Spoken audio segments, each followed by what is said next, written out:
Chrissy K here. All right, Jojo, another story for you. So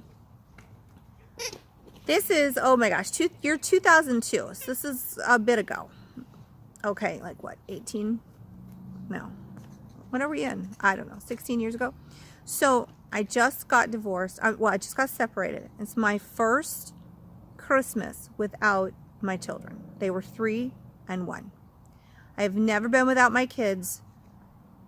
And I'm having to get used to a lot of things. And I was the kind of mom, we didn't go to dinner unless we went to restaurants that we could take our children. I never left my kids. I didn't get a babysitter. I'm the mom. They're too young. You know, when they're that age, they're too, oh my God, my dog. Bunny? No. She's going to jump up. Oh, here she comes. Oh, Bunny. You just can't get up nicely. You just can't. Just please. So, my ex-husband, he was kind of a dick at the time, you know, because his mom was in the picture, and she wanted us to not have an amiable divorce. She wanted us to be at each other's throats. That's not my style. It's never going to be my style, but whatever. So he comes and gets the kids on Christmas Eve. I'm not invited. I'm not included. So I end up at Mimi's Cafe sitting at, there's the little bar over there, you know, like that you can sit at the counter. And I'm bummed. And I'm eating soup. You know, I'm trying to have some comfort food, right? And I'm eating soup. And this guy walks in and sits down kind of, you know, a couple seats away from me. And he goes, we were clearly in the same energy. And he goes, what's wrong? What's going on with you? And I go, oh, it's, you know, my first Christmas without my children. And, you know, I lived in an apartment. I lost my house, all of it, you know. And he goes, oh my God, me too. So we kind of struck up a little bit of a friendship. I'm not attracted to the guy, nothing like that. We just struck up a friendship. So we're like, it was Christmas Eve, 2002. And he goes, do you want to go to a movie? You want to hang out? Let's go, like, spend some time. You know, let's do something so we're not alone. I said, that's a good idea. So we go to a movie, and no problem. And then, you know, we stayed in touch. You know, I explained to him, I'm not going to date you. I'm not interested in anything like that, you know. So one time I was at work all day. I was in corporate sales. And he said to me, hey, let's go out. Let's go out to dinner. I said, okay. Yeah, let's go to dinner like tomorrow night. And I said, oh, Jesus Christ. Sorry. My dogs freak me out when they do that. So I said, okay, cool. I brought clothes to work, you know, so that I could go out with him for dinner. No biggie. Well, that was, you know, I like clothes. I'm a bit of a whore, clothes whore. And so I was very fashionable, you know, pair of jeans, some cool ass heels, a belt, and one of those shiny jackets. Remember those like Charlie's Angels jacket? Oh, shit. Sorry. I call it a Charlie's Angel jacket, okay? Shiny, just fashionable. But it kind of looked like it was a disco. It was like a 70s, you know? Okay, my dogs are going to drive me crazy. Bunny, either get up here or get down. You're pushing my chair all over. So anyway, so I'm working late, you know, 6:37 or something, later than him. So he decides to go to a bar. And he goes, listen, I'm going to drink because I'm having a bit of a day. And I said, okay, no problem. I'll come pick you up at the bar, wherever he was. So I come get him. My car's too messy. So I take his car. I drive his car over to the restaurant where we're going to have dinner. So we get there, and the hostesses are kind of snickering. They had like an inside joke or something. And I noticed it, but whatever, you know. And he noticed it too. So we get to the table, and he's staring at me. And we order our appetizers. I like to get the appetizers ordered so that I can look to see what I want for dinner so that it flows nicely, because I'm usually like starving, you know. I'm hungry. Well, Georgie. So anyway, so all of a sudden he just looks at me and he goes, you're playing me, aren't you? And I said, come again? You know, excuse me? What? Playing you? How? What do you mean I'm playing you?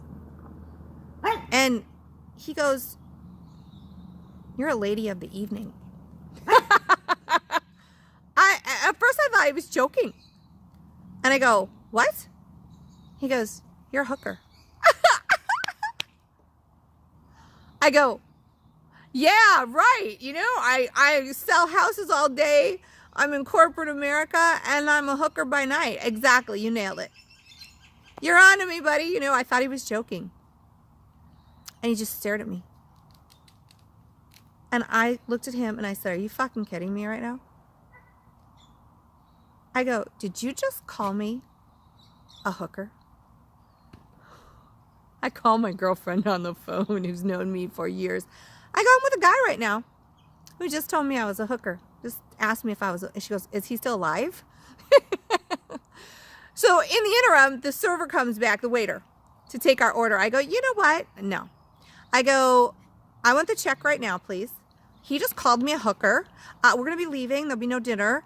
Fuck that."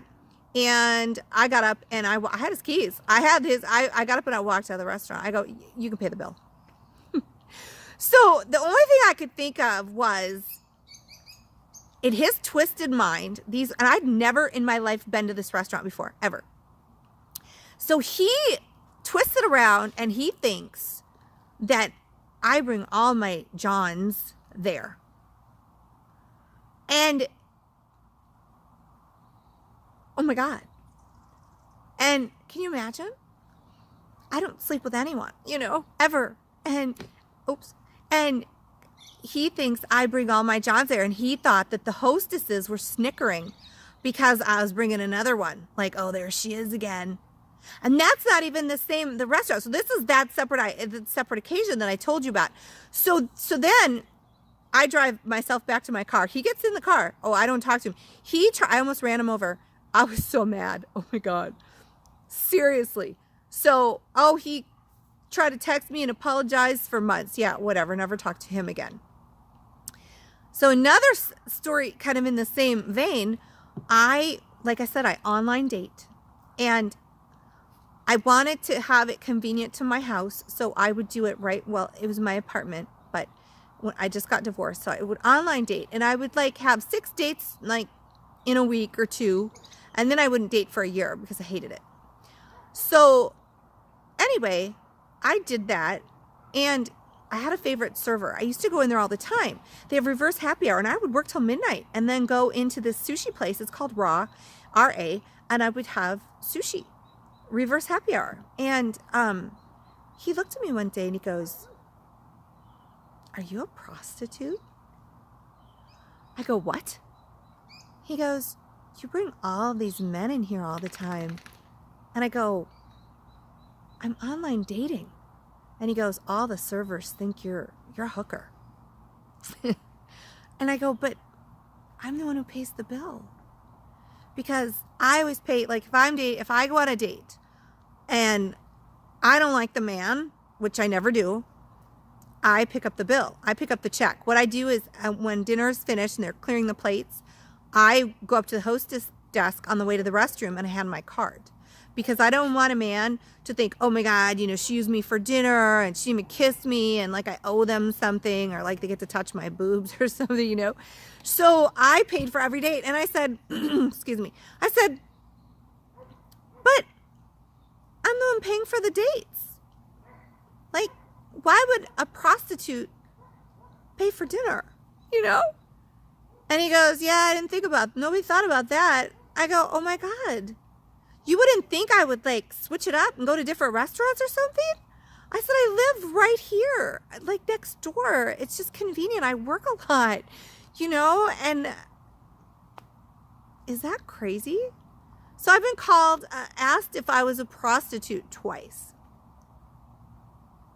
That's crazy to me. Welcome to my world. I have so many stories about my life. Maybe I'll do a video on the spooning massage therapist. Anyway, okay.